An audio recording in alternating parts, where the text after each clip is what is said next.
तर notes comprehensive आहेत आणि मी सांगतो मला आता मार्केटमध्ये सीईसाठी कोर्स लॉन्च होतील तर आपले नोट्स 100% तिकडे कॉपी होणार. असे टोटल 40 प्रोग्राम आहेत. जर तुम्ही वन बाय वन करत बसले रँडमली तर होणार नाही. त्यासाठी मी काय केलं टोटल जे एवढे प्रोग्राम आहेत ते एवढे 6 कॅटेगरीमध्ये डिवाईड केले. सर्वजण एकच सोर्स रेफर करतात, सर्वजण हार्डवर्कसुद्धा करतात, पण काही जण सिलेक्ट होतात आणि काही जण सिलेक्ट होत नाही. इवन काही वेळेस असं सुद्धा होतं की काही जण खूप कमी अभ्यास करतात, खूप कमी सोर्स रेफर करतात, पण ते सिलेक्टसुद्धा होतात. तर असं का? तर कारण त्यांना माहिती आहे की त्यांना कट ऑफ क्लिअर करायचा आहे ना की सिलेबस कव्हर करायचा आहे. तर त्यासाठीच काही सिलेबसमधील अशा पॉईंट असतात की ते गेम चेंजर ठरतात, जिथे तुम्ही लो एफर्ट्समध्ये जास्त मार्क अचीव करू शकतात. त्यातीलच आपल्या CHO एक्झामसाठी जो NHM प्रोग्राम टॉपिक आहे तो गेम चेंजर असणार आहे, तो लो हँगिंग फ्रूट असणार आहे. कारण CHOचे जे NHMचे प्रोग्राम आहेत ते एकदम लिमिटेड आहेत. सगळे प्रोग्राम इथे तुम्हाला लिहिलेले दिसतील. तर जर तुम्हाला कट ऑफ क्लिअर करायचा आहे तर NHM प्रोग्राम हाच एक टॉपिक असा असणार आहे की तो कट ऑफ डिसाइडिंग फॅक्टर राहणार आहे. टेक्निकल सिलेबस सर्वच कव्हर करणार आहेत. त्यामुळे इथे मार्क्स सर्वांना जवळ जेमतेम सारखेच मिळतील. पण जर तुम्हाला खरंच एक्झाम क्रॅक करायची आहे तर NHM प्रोग्राम हा पॉईंट व्यवस्थित करा. GK इथे मार्क्स मिळणं खूप हार्ड आहेत, पण हा टॉपिक NHM प्रोग्राम लो एफर्ट्समध्ये खूप छान आउटपुट मिळू शकते. तर तुमचा NHM प्रोग्राम हा टॉपिक कव्हर करण्याची जबाबदारी मी घेतली आहे. मी Tushar Sawale Patil, ex CHO 2020 batch, currently working as a nursing officer. तर मित्रांनो, जे आपले जेवढे CHO साठी NHMचे प्रोग्राम आहेत ते मोर दॅन 40 प्रोग्राम आहेत. पण जर सपोज तुम्ही एक प्रोग्राम आज सपोज लेट्स जेव्हा आपण काल GSYचं लेक्चर घेतलं, आज JSSKचं लेक्चर घेणार आहे, नंतर दुसरं, नंतर तिसरं, असे टोटल 40 प्रोग्राम आहेत. जर तुम्ही वन बाय वन करत बसले रँडमली तर होणार नाही. त्यासाठी मी काय केलं टोटल जे एवढे प्रोग्राम आहेत ते एवढे 6 कॅटेगरीमध्ये डिवाईड केलेत. अगोदर maternal health, communicable disease, non communicable disease, etcetera etcetera. पण सपोज जर तुम्ही रँडमली कोणतेही प्रोग्राम करत राहसाल, लेट्स अज्यूम काल तुम्ही JSY केला, नंतर तुम्ही नॅशनल प्रोग्राम ऑन मलेरिया केला, नंतर तुम्ही ॲम्ब्युलन्सवर केला, नंतर ओरल हेल्थवर केला, तर खिचडी होऊन जाईल, लक्षात काहीच राहणार नाही. त्यासाठी क्लासिफिकेशन करून दिलेले की कॅटेगरी वाईज अगोदर मॅटर्नल हेल्थ, नंतर कम्युनिकेबल, नंतर नॉन कम्युनिकेबल, एक्सेट्रा एक्सेट्रा. तर या सर्व प्रोग्रामची लिस्ट मी माझ्या टेलिग्राम ग्रुपवर टाकली आहे. ग्रुपची लिंक डिस्क्रिप्शनमध्ये. आणि हे या सिरीजमधील लेक्चर 2 आहे. देन आज स्टार्ट करूया आजचं आपल्या सिरीजमधील सेकंड लेक्चर 2. टॉपिक आहे जननी शिशु सुरक्षा कार्यक्रम. सपोज एखादा ट्रायबल एरिया आहे लाईक गडचिरोली, चंद्रपूर, नंदुरबार, त्यामध्ये एखादी मदर आहे, ती ANC आहे, ती JSY स्कीम थ्रू हॉस्पिटलपर्यंत तर पोहोचली, पण तिथे गेल्यानंतर तिला कळालं की RSला किंवा PSCला तिला एक्सरेसाठी, UAGसाठी किंवा ब्लडसाठी वेगळा खर्च करावा लागतो आहे, तिथे अवेलेबल नाही आहे. त्यामुळे तिला तिच्या खिशामधून, तिच्या पॉकेटमधून एक्स्ट्रा मनी खर्च करावं लागतं आहे. तर यामुळे काय होतं आहे, जर तिच्याकडे एक्स्ट्रा पॉकेटमधून एक्सपेंडिचर होतं आहे, तिच्या पॉकेटमधून एक्स्ट्रा मनी खर्च होतं आहे, त्यामुळे ते जे गरीब लोक आहेत, जे BPL आहेत, ते हॉस्पिटलला जाण्याचं टाळतात. त्यामुळे होम डिलिव्हरी होतात हॉस्पिटल न गेल्यामुळे. का? कारण की पॉकेटमधून खर्च द्यावा लागतो आहे. त्यामुळे काय होतं आहे, होम डिलिव्हरी होत आहे. अर्थात जर होम डिलिव्हरी होत आहे तर मॅटर्नल मॉर्टॅलिटी होते, याचा अर्थ न्यूनेटल मॉर्टॅलिटी. देन गव्हर्नमेंटने डिसाईड केलं की जो मनी वेस्ट होतो आहे गरिबांचा, ANC मदरचा स्वतःच्या खिशातून, तो खर्च कमी करायचा. त्याला गव्हर्नमेंटने नाव दिलं आहे आउट ऑफ पॉकेट एक्सपेंडिचर. हा खर्च कमी झाला पाहिजे. त्यासाठी गव्हर्नमेंटनं 2011 साली ministry of health and family वेलफेअरनं नवीन स्कीम लॉन्च केली. स्कीमचं नाव आहे JSSK. कधी लॉन्च झाली? 1 जून 2011. JSY कधी झाली ती कमेंटमध्ये सांगा. ते 11मध्ये लॉन्च झाली. इम्प्लिमेंट कोण करतं आहे? NHM. जर क्वेश्चन आला JSSK launch by NHM, wrong. JSK launch by ministry of health. किंवा सपोज हाय नसलं तर गव्हर्नमेंट ऑफ इंडिया असलं तर दोन एकच आहे. याचा उद्देश काय होता? या स्कीमचा आउट ऑफ पॉकेट एक्सपेंडिचर कमी करायचा. Out of pocket expenditure reduce and give free and zero expensive treatment to pregnant woman and, फक्त मदरला नाही, सिक न्यू वन up to 1 year.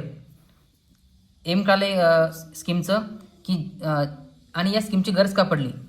JSYमध्ये institutional delivery तर वाढली, पण इन्स्टिट्यूशनला मदर पोहोचल्याच्यानंतर त्यांना खर्च लागतोय, तो खर्च कमी करण्यासाठी गव्हर्नमेंटने JSSK स्कीम लॉन्च केली. मेन उद्देश reduce out of pocket expenditure. एक्झाममध्ये क्वेश्चन येईल, the term out of pocket expenditure refer to which of the following scheme. तर ऑप्शन राहतील JSY, नंतर NCD, JSSK किंवा एक्सेट अदर. तर ऑप्शन राहील JSSK. Out of expenditure important ना, out of expenditure कमी करणे हे कुठल्या स्कीमचा उद्देश आहे, तर JSSKचा. तर याला एलिजिबल कोण आहे, प्रेग्नेंट वुमन आणि सिक इन्फंट. पण केव्हा, जर त्या ट्रीटमेंट घेत आहे पब्लिक हेल्थ इन्स्टिट्यूशन म्हणजे गव्हर्नमेंट हॉस्पिटलला. In sick infant up to 1 year, हे पण लक्षात ठेवा 1 year हां. पण ते पण कुठे, जर पब्लिक हेल्थ इन्स्टिट्यूशनला ट्रीटमेंट घेत आहे तर. आणि हे जे आहे ना सिक इन्फंट, हे अगोदर फक्त 1 yearपर्यंत होतं, 1 monthपर्यंत अप्लाय होतं. त्याच्यानंतर 2014 साली ही स्कीम एक्सपांड झाली आणि याचा कालावधी 1 monthपासून तर 1 वर्षापर्यंत केला. 1 month टू 1 year. कधी एक्सपांड झाली, 2014ला. तर एम समजून घेतलं, आउट ऑफ पॉकेट एक्सपेंडिचर कमी करायचं. एलिजिबिलिटी क्रायटेरिया समजून घेतला. ऑब्जेक्टिव्ह ऑफ JSSK सर्वात main eliminate pocket expenditure. Okay. आणखी ऑब्जेक्टिव्ह काय, आता जर पॉकेट एक्सपेंडिचर कमी होणार त्याच्यामुळे लोक जे लाभार्थी आहे ते गव्हर्नमेंट हॉस्पिटलचा लाभ जास्त घेतील, म्हणजेच इन्स्टिट्यूशनल डिलिव्हरी वाढतील. हेच मेन उद्देश आपला की इन्स्टिट्यूशनल डिलिव्हरी वाढल्या पाहिजे आणि खर्च कमी झाला पाहिजे. सर सपोज इन्स्टिट्यूशनल डिलिव्हरी आपण का वाढतोय, काय उद्देश असणार, कारण की मॅटरनल मॉर्टॅलिटी डिक्रीज झाली पाहिजे. रिड्यूस मॅटरनल मॉर्टॅलिटी फक्त डिक्रीज करायची का, रिड्यूस न्यूनिटलसुद्धा आणि इन्फंट मॉर्टॅलिटी रेटसुद्धा डिक्रीज करायचा आहे. JSKचा मेन उद्देश reduce out of pocket expenditure, reduce maternal mortality, neonatal mortality आणि इन्स्टिट्यूशनल डिलिव्हरी. आता याला पात्रता कोण आहे, इथे थोडं लक्ष देऊन ऐका की JSY मध्ये सर्वजण पात्र होते, इथे पात्र कोण आहे, ऑल प्रेग्नेंट वुमन. इथे काही क्रायटेरिया आहे का, BPL पाहिजे असं काहीच नाही. BPL असो किंवा नसो, JSY मध्ये क्रायटेरिया होता BPL पाहिजे, इथे नाही. ऑल प्रेग्नेंट वुमन SC STच पाहिजे का, like JSY no. SC ST नसलं तरी चालन, पात्र आहे. आणि LPS HPL low performing state, high performing state हे JSY स्कीममध्ये बघितलं आपण. जर तुम्ही लेक्चर 1 बघितलं नसेल तर लेक्चर 1 बघून घ्या, त्यामध्ये सर्व एक्सप्लेन केलं आहे. असा कुठलाच क्रायटेरिया नाही, फक्त प्रेग्नेंट वुमन नाही, दॅट्स इट, तुम्ही पात्र आहात JSSKसाठी. आणि ह्या झाल्या ANC मध्ये पात्र. सिक न्यूबॉर्नसुद्धा यात पात्र आहे अप टू 1 year.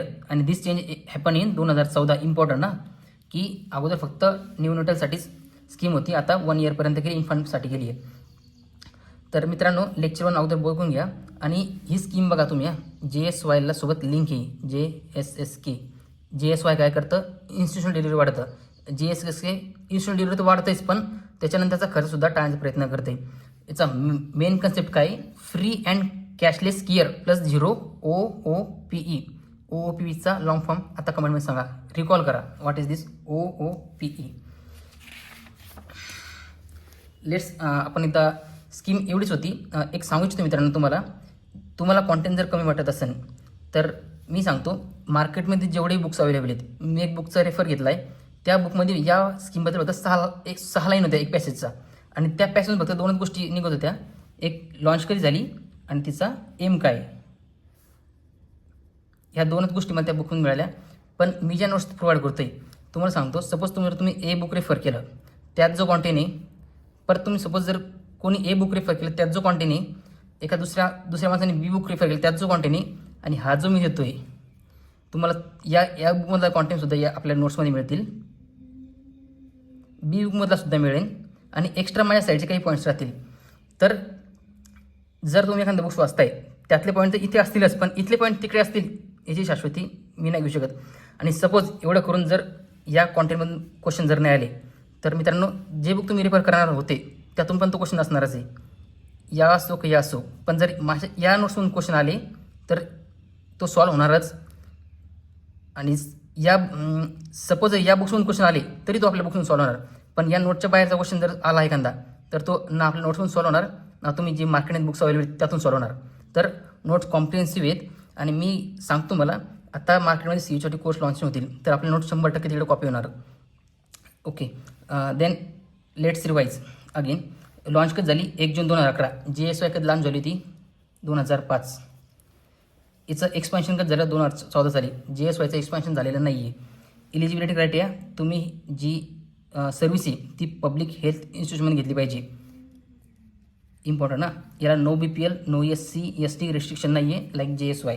याला बेनिफिशरी कोण आहेत? All pregnant woman, sick newborn म्हणजे अगोदर म्हणायचं ना आपण 28 डेजपर्यंत, नंतर सिक इन्फंट म्हणजे याचं एक्सपान्शन झालं.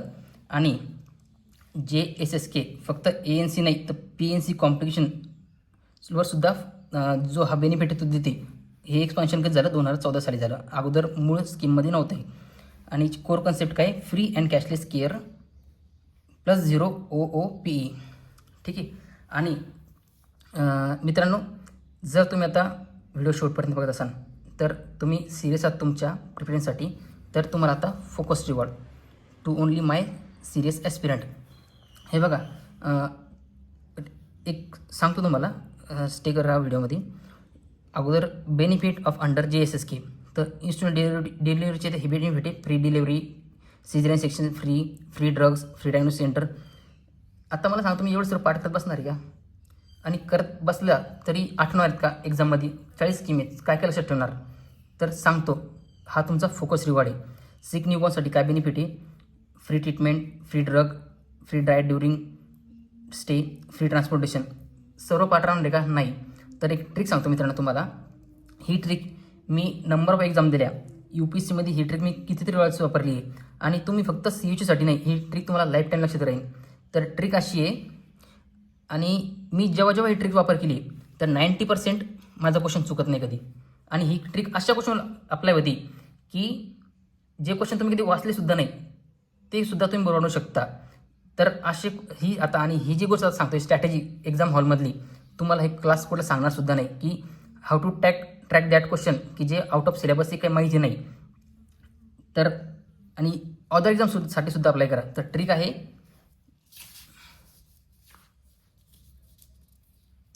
Generalise, correlated statement, probably correct. Generalise, correlated statement, probably correct. म्हणजे मित्रांनो, एखादा जनरल स्टेटमेंट आहे आणि रिलेटेड आहे. Suppose benefits under JSK, reduce mortality rate obviously असणार, कारण की स्टेटमेंट जनरल आहे आणि रिलेटेड आहे. JSSKसाठी मी जेव्हा रिसर्च करतो 800 पानाचं जे SSKचं ब्राउचर आहे त्यात खूप बेनिफिट दिले. सगळे पाठ होणे लक्षात, सगळे पाठ करू शकतो का? नाही करू शकत. तर ही जी ट्रिक आहे जनरलाइज कोरिलेटेड स्टेटमेंट, लक्षात ठेवा, लिहून ठेवा कुठेतरी. कुठला क्लास सांगणार नाही, कुठला क्लास शिकवणार सुद्धा नाही. ही ट्रिक मी माझ्या UPSCच्या एका ट्युटरकडून शिकलो होतो आणि खूप वेळेस अप्लाय केली आणि प्रत्येक वेळेस सक्सेस म्हणजे 90% तरी क्वेश्चन बरोबर यायचे. जर ते नेक्स्ट समजा एक्झाम्पल, सपोज सिक बॉर्न आहे, जर याचा उद्देश असा शकतो का की decrease morbidity rate in newborn, obviously असणारच ना. जनरली आणि कोरिलेटेड आहे. आणि सपोज आता JSSK या स्कीमचा उद्देश ग्लोबल वॉर्मिंग कमी करायचा. स्टेटमेंट जनरली पण कोरिलेटेड आहे. ग्लोबल वॉर्मिंग आणि आपला जननी सुरक्षा योजना काही संबंध? Statement wrong.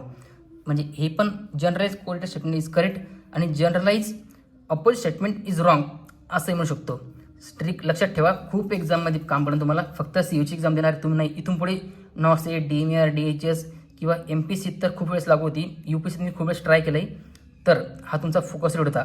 Next focus reward next लेक्चरमध्ये भेटेल. जर व्हिडिओ शेवटपर्यंत बघत असाल यूट्यूबला मेसेज करा, इंस्टाग्रामला मेसेज करा, इन्स्टा ID दिली आहे. व्हिडिओ लेक्चर शेवटपर्यंत बघितलं सांगा, 100% सिरियस असेसमेंटला रिप्लाय मिळेल. आणि लेक्चर इथून पुढे आपण शॉर्ट ठेवूया. एका लेक्चरमध्ये 2 स्कीम कव्हर करण्याचा प्रयत्न करूया. आणि तुमचं लेक्चर जे आहे ना ते होलिस्टिकली एक्झाम पॉईंट ऑफ होणं जेवढं इम्पॉर्टंट आहे तेवढं मी इथे दिलेलंच आहे. याच्या बाहेरचं क्वेश्चन येणार नाही. आला तर मग